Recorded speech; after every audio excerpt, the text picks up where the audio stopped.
Hi everyone, it's Mike Gillen, pastor of Cornerstone United Methodist Church, and this is Dr. Mike Reads. Today I'm going to be reading Firefighter. It's part of the People Who Help Us series. Let's see what happens with our firefighter friend. Meet Jack. He's a firefighter. He helps to keep places safe from fires. He also puts out fires. Jack arrives at the fire station and changes into his uniform. At the fire station, Jack wears a blue uniform.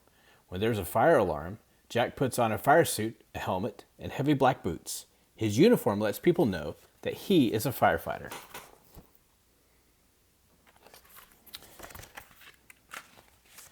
Joe, the watch manager, checks that all 6 firefighters are there.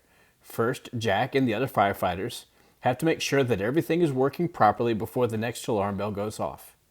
Everyone's here. Let's start checking and cleaning the truck, Joe says. Yes, sir.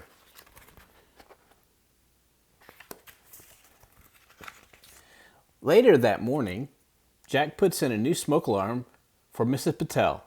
He shows her how to use it properly. Once a year, you need to check that it works by pressing this red button. You must also change the batteries twice a year. Oh, thanks, Mrs. Patel says. Have you changed the battery in your fire alarm? That's a good question. Jack goes back to the station for lunch. Just as he's finishing a sandwich, ring, ring, ring. It's the fire alarm. Jack and the other firefighters put on their helmets and rush to the fire truck. Dover Street School. There's a fire in the kitchen, Joe shouts.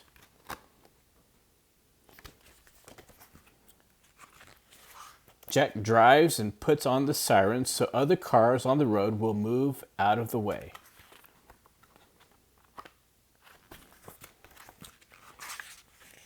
When they arrive at the school, the children are standing quietly in the playground.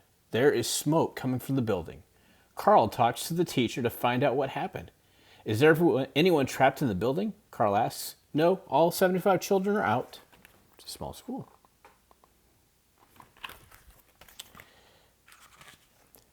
Jack, Peter, and Lucas put on air masks so they can breathe. They crash through the kitchen doors. They can hardly see because the smoke is black and thick.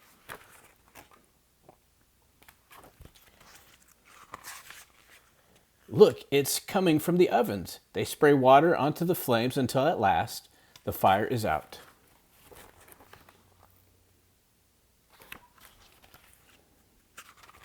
Outside, Jack and Lucas put the hose away.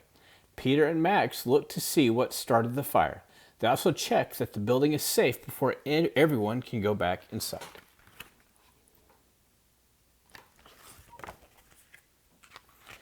Thank you for coming so quickly, the teacher says. Not a problem. Jack feels a tap on his arm.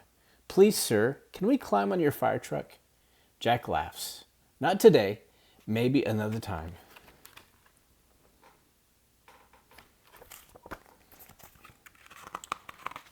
And that is the story of the firefighters.